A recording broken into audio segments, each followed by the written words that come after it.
الأزمات عمالة تتصاعد في النادي الأهلي مع الفوز بصعوبة على سيراميكا كليوباترا والتأهل لنهائي السوبر المصري، ومنافس الأهلي في انتر كونتيننتال يخسر بخماسية أمام الهلال السعودي 5-4 لصالح الهلال السعودي.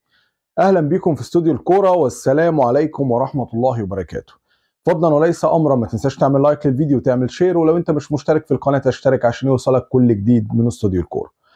النادي الاهلي صراحه بعد الاداء الباهت يعني اللي كان سيء من كل التفاصيل، واللي ربنا سترها مع النادي الاهلي حرفيا بادائه الوحش من التالق طاهر، هو اللي نجح بالنادي الاهلي ان هو يعدي بالماتش بهدفين باجتهاد كامل من طاهر محمد طاهر بدون ادنى تدخل من اي لعيب تاني في الفريق.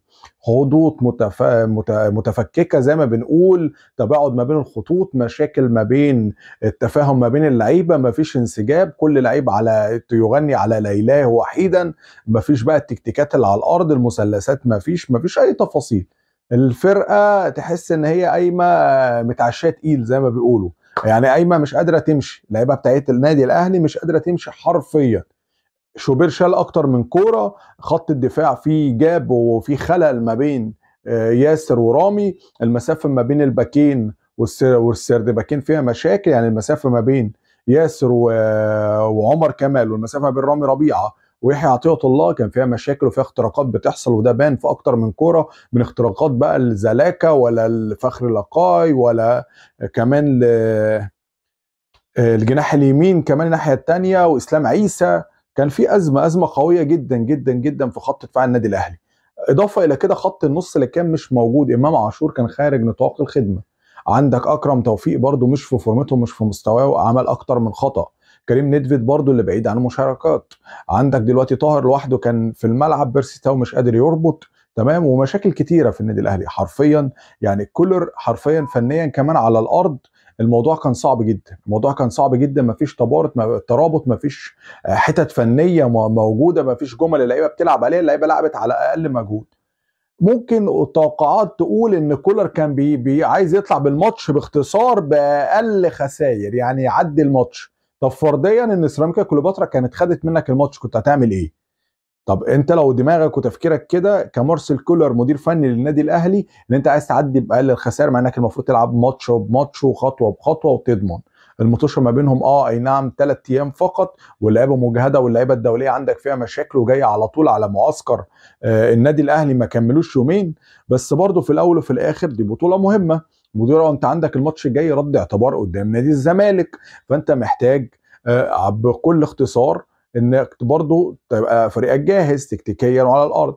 نتمنى وجمهور النادي الاهلي كله يتمنى ان انت تبقى محضر مفاجاه في النهائي، غير كده الامور مش هتبقى مقبوله، والنادي الاهلي حرفيا هيبقى في وضع سيء للغايه، لان النادي الاهلي لا بقى بيكسب ولا كمان بيكسب باداء مقنع حتى، يعني لا الاداء مقنع ولا بيكسب بالاريحيه بفورمه النادي الاهلي اللي الناس اتعودت عليها.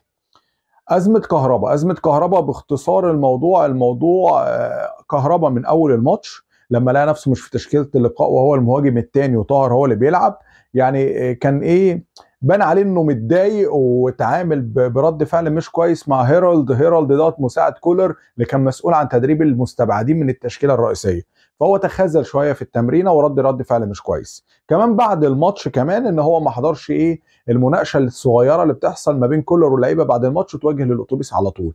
حصل كمان كلام ما بينه وما بين الكابتن محمد رمضان، وان هو قال له انا كان احق العب، وكان زعلان وهو وكلم كولر ان انا العب وكده، فمحمد رمضان قال له باختصار لما تلتزم وتبطل سهر وتركز في الكوره هيبقى لك فرصه وهتاخد فرصتك. فكهربا برده كان رده مش كويس، فكان قرار على طول الكابتن محمد رمضان ان هو فورا يرجع على مصر، تمام. وبعد كده اتناقش مع الكابتن محمود الخطيب وقال ان هو هيوقعوا عليه الغرامه المليون جنيه مباشره. تدخل 8 لعيبه من النادي الاهلي، ال8 لعيبه القاده بالترتيب، الناس القديمه كلها في النادي الاهلي.